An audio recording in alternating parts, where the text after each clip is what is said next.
World Happiness 2025 report. Jamaica has been ranked as the country that will help a stranger in the blink of an eye.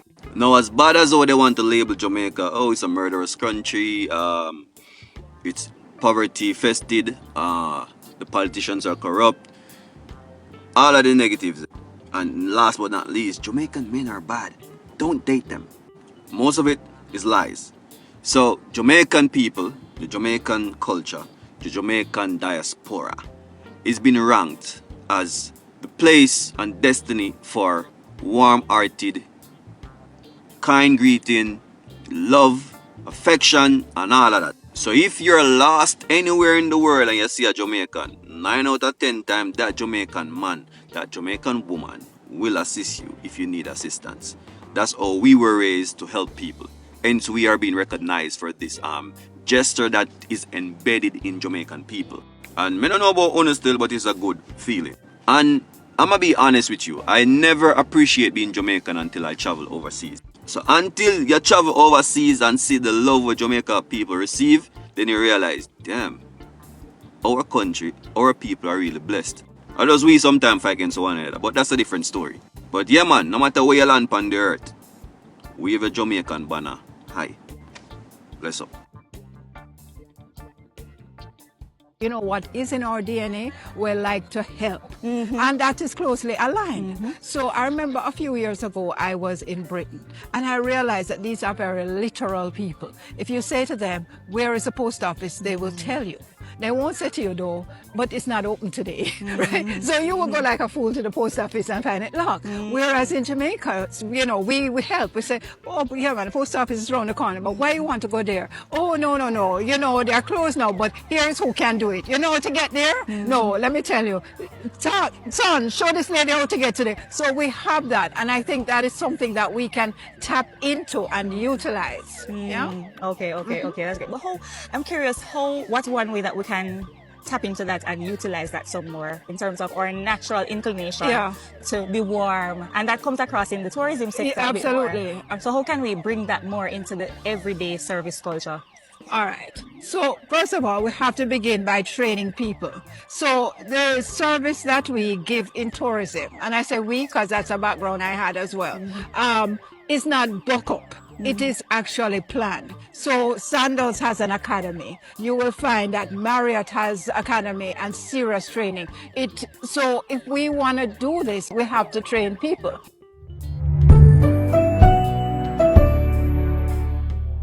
Jamaica just ranked #1 in the world for helping strangers. According to the 2025 World Happiness Report, Jamaicans are most likely to help someone they don't even know. Because there are people then, kindness turn right up. But here's the twist. While we top the charts for helping strangers, we rank way lower when it comes to donating to charities. Yes, people, in our real life. So, Jamaica has been ranked #1 in the World Happiness Report for being the #1 country where they will help a stranger. See there? #1. So if you have been around Jamaicans or around the Jamaican community, you will know that this is true, and that, you know, Jamaicans will go above and beyond to help someone. But it's good to get the global recognition in a real life.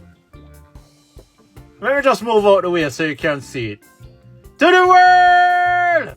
Which country in the world is the nicest country? Jamaica. Because we can owe a landlord rent for 1 year. When he come for rent money, we give him half fight and still in the house forever.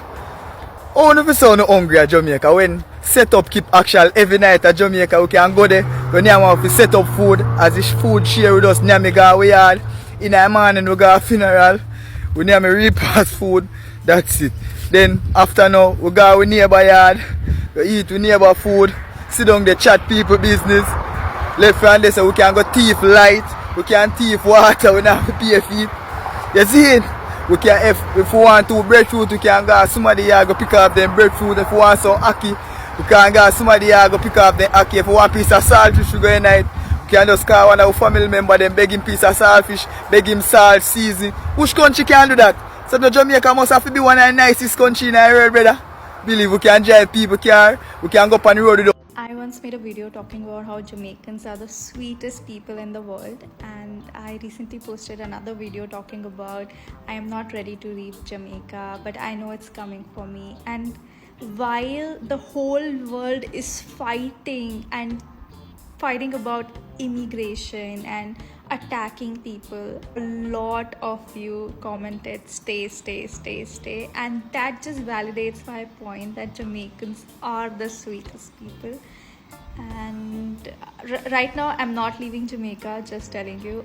I still have some months left, and I just want to say thank you so much. I'm so happy that I got to live in this country and I got to feel that warmth. Although I don't know all of you, but you made this girl really happy. For those of you that flock to Miami in droves and think that this place is paradise, let me tell you, it is not. Yes, the sun is shining. Yes, you have options. Yes, there's a million things to do, and depending on where you're coming from, this can seem great. But the true paradise that I tell everyone you need to go to is Jamaica. Jamaica is true paradise. You have organic food, real food, delicious food. You can support someone on the side of the road, and I guarantee the food will be amazing. The produce will be amazing. You will eat things. I've had chicken in Jamaica that made me cry, okay? Cry. Tears. From chicken and bread on the side of the road, okay? You have waterfalls, beaches, hills. Miami ain't got no hills, be flat. Views that will take your breath away. Water that you can see your foot when you step in the water. You see the fish, you see beauty, okay? You have people that will make you laugh hysterically just by being themselves day to day. You come to Miami, ain't nobody talking to you. They don't see you. Most likely they don't even speak English. And I love my Spanish people, but some of y'all racist. Next, Jamaica has this air of excitement and just you could be at the grocery store, you could be in line. There's just this energy because the culture in Jamaica is so rich.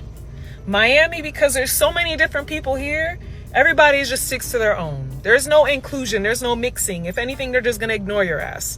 They're not friendly, they're not warm, they're not open. They just be like, what do you want? Okay. I'm not saying Jamaica's perfect, and I'm not saying Miami's hell, but I'm saying if you can make a decision on which one you want to go to, and you're looking for paradise, you're looking for fun, you're looking for a time, you're looking to support an economy that will very much appreciate your dollar, go to Jamaica and enjoy yourself fully. You can get an Airbnb that will come with a chef who will cook you breakfast, lunch, and dinner from scratch, baby. You can go stay up in the mountains. You can stay up in the hills. You could get a boat. You could live life and connect with a spiritual level, a country that will blow your mind. Guaranteed. If you have any questions, let me know. And this is from someone who has been in Miami from I was 4 years old. I'm now 32. A long time. Okay? And I have been to Jamaica more times than I can count, and I can never get enough. I'm putting you on. And thank me later. What's good, family? Welcome back to the Bantu Merchant channel, where we talk about the economics, culture, and truth of the African and Caribbean diaspora. If you're new here, hit that subscribe button, because today we're dissecting something that's been eating me. And I want to talk about this, by the way. Jamaica just got ranked #1 in the world for helping strangers. Imagine #1. And this is according to the 2025 World Happiness Report. If you're lost, broke, or broken down on the side of the road anywhere in the world, a Jamaican is statistically the most likely person to stop and help you. That's not about speculation, that's data, and that's global recognition of something we've always known. Our people that are the warmest, most generous, most big-hearted humans on the planet. But here's the knife twist. Jamaica is also one of the most economically struggling nations in the Caribbean. It has crime, poverty, brain drain, and these are the headlines. So the question I'm asking today is simple but brutal. How is the kindest country on earth also one of the poorest? And who is profiting from their warmth and while they stay broke? I want us to talk about this. So first up, let me be clear. This is not about tearing down Jamaica. I love Jamaican culture, I love the people, but love without accountability is just sentimentality, and we're past that. Right? So the World Happiness Report didn't just hand Jamaica a compliment, handed them a mirror, and when I look in that mirror, I see a contradiction that needs to be named. Jamaicans will help you change a tire, they will share your last meal. If you ask for direction at the post office, they won't just point, they'll tell you it's closed today, who can help you instead, and probably offer you a ride. That's in their DNA, and that's how they were raised, and that's the culture. But here's the twist. The report also revealed, while they're number one for helping strangers directly, they are ranked way lower for donating to charities, and they'll give you a shirt off their back face to face but won't fill out a donation form. Why? Because the generosity is relational, not transactional. It's rooted in the community, not the systems, and that's beautiful, but it's also why they're being economically exploited. Now let me break this down in three-part trap that they're caught in. First, the tourism trap. Jamaica is true paradise, right? Because crystal clear waters, organic food from roadside vendors, waterfall, beaches, hills, and the warmest people on earth. Scandals, Marriott, Airbnb, they've all figured out how to monetize Jamaican warmth. They build training academies to teach service workers how to channel their natural kindness into profit for foreign shareholders. You see it everywhere. Come to Jamaica, the people will make you laugh hysterically just by being themselves. But who is cashing in on that laugh? Not the chef cooking your breakfast from scratch in that Airbnb, not that truck's driver giving you the food historical tour for free, not the vendor selling you the best jerk chicken you've ever tasted for only $5. The tourism economy extracts Jamaican culture and leaves them with wages that can't even cover rent. Now, we are being told support the Jamaican economy, they'll appreciate your dollar. But the truth is, most of those dollars flow up to the multinational corporations, foreign investors, and offshore accounts. The kindness is Jamaica's. The profit is someone else. Number two, the branding paradox. Jamaica is known globally for two things: kindness and violence. They are called a murderous country, poverty infested, corrupt, and yes, crime and poverty are real. I'm not denying that, but here's what is insidious. The world markets are warmed while using their struggles to keep them cheap. Think about it. If Jamaica is too dangerous, investors can justify paying lower wages, buying land at discounted prices, and extracting resources without accountability. But if Jamaica is paradise, they can charge tourists $500 a night to experience their culture. They're trapped in a narrative that their humanity is profitable, but their dignity is disposable. The global recognition of Jamaica's kindness should be leveraged. It should be a competitive advantage. Instead, it's just another reason for the world to visit, consume, and leave them behind. Number three, the internal disconnect. And I want to tell you the hardest truth. Sometimes Jamaicans don't realize how blessed they are. They take it for granted. They fight against each other while the system profits off their division. For instance, crime and poverty ain't just social issues. They're economic weapons that prevent Jamaicans from organizing on their collective power. They have the warmth, they have the culture, they have the global recognition. What they don't have is the structure to translate kindness into capital. And that's not an accident. That's by design. And I'll tell you, it's by design. So let me tell you something personal. For instance, I grew up watching my uncle give away food to neighbors who couldn't even afford groceries. My grandmother would stop my uncle and dad to help a stranger fix a car, washed my commis, show up for each other in ways that would make economy sweep, because none of it was counted, none of it showed up in GDP, none of it was economically viable. And that is how life is in Africa, and that's the same way it is in Jamaica. But it was everything. That's the paradox of diaspora life. When you live, you see how rare that is, and you see how cold the world can be, how transactional, how lonely, and you realize we've been sitting on gold, treating it like dirty. So Jamaican warmth is a resource. It's renewable, it's abundant, and it's globally recognized, but they've been conditioned to give it away for free while others build empires on their backs. I'm not saying Jamaicans should stop being kind. I'm saying they should stop being naive. Kindness without boundaries is just bad exploitation. Generosity without reciprocity is just bad extraction. And if Jamaicans want to lead the world in niceness, they need to first lead themselves out of poverty. And here's what breaks my heart.